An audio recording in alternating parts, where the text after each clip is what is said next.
Bonjour à tous, je suis ravie de vous retrouver aujourd'hui pour une vidéo conseil d'écrivain dans laquelle nous allons parler des répétitions.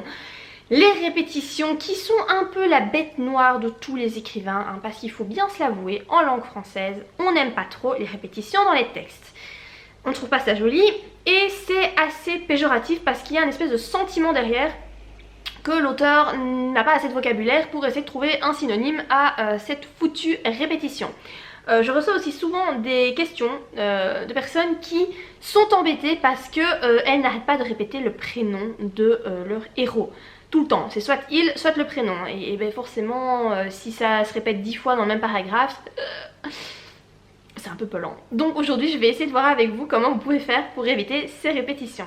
Alors bon, déjà, la première chose à faire, c'est que vous pouvez remplacer par des pronoms. Vous avez les pronoms sujets, il, elle, les pronoms compléments, le, la, y, en. Les pronoms possessifs sont ça, les pronoms relatifs, qui, que, et les pronoms démonstratifs, celui-ci, celle-ci, ce dernier, etc. Je vous donne un exemple. Marie est une jolie fille bien élevée. Point. Marie habite dans une ferme. On répète 2 fois Marie, c'est moche. Est-ce qu'il n'y aurait pas moyen de faire une seule phrase avec toutes ces informations? Bien sûr que si.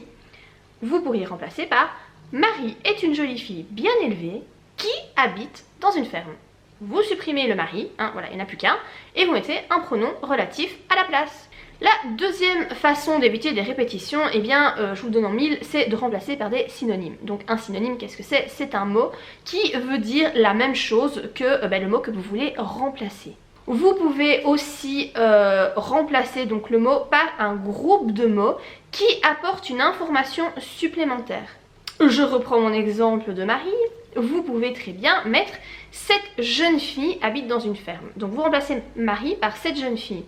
Vous apportez une information supplémentaire. Donc fille, synonyme de Marie, voilà, c'est une femme. Jeune, eh bien, du coup votre lecteur sait que, ah tiens, elle est jeune. Donc on peut supposer qu'elle a dans la vingtaine, dans la trentaine, mais qu'elle n'a pas 60 ans. Vous voyez, information supplémentaire. Troisième façon d'éviter les répétitions, c'est d'utiliser un logiciel. Vous avez des logiciels comme Répétition Detector qui met en surbrillance les répétitions. Ou alors je pense qu'avec le logiciel Antidote, vous pouvez le faire aussi, mais à vérifier parce que je n'ai jamais testé ce logiciel. Mais comme je sais qu'il est quand même fort complet, voilà, il y a certainement une option qui permet de voir les répétitions. Du coup ça mettra en surbrillance les mots identiques et ça vous permettra de voir tout de suite, ah oui ok là je mets quand même 5 fois le mot sur une demi-page. Je devrais peut-être remplacer au moins 2 fois par un autre mot. Voilà, ça peut être un bon moyen de trouver les répétitions. Finalement, j'aimerais bien vous parler du nom du personnage, puisque je pense que c'est un problème que beaucoup de personnes rencontrent. Vous répétez trop souvent le nom de votre personnage, de votre héros. Comment vous pouvez faire? Déjà, le remplacer par il ou elle. Bon, c'est la première chose, mais ça je pense que tout le monde le sait. Vous pouvez remplacer aussi par un surnom. Pensez-y, ça peut être sympa de donner un petit surnom à votre héros dès le début de l'histoire. Voilà. Du coup, vous avez soit son prénom, soit son prénom avec nom de famille, pourquoi pas, soit le surnom. Voilà, ça vous fait une façon de faire en plus pour éviter de répéter son prénom.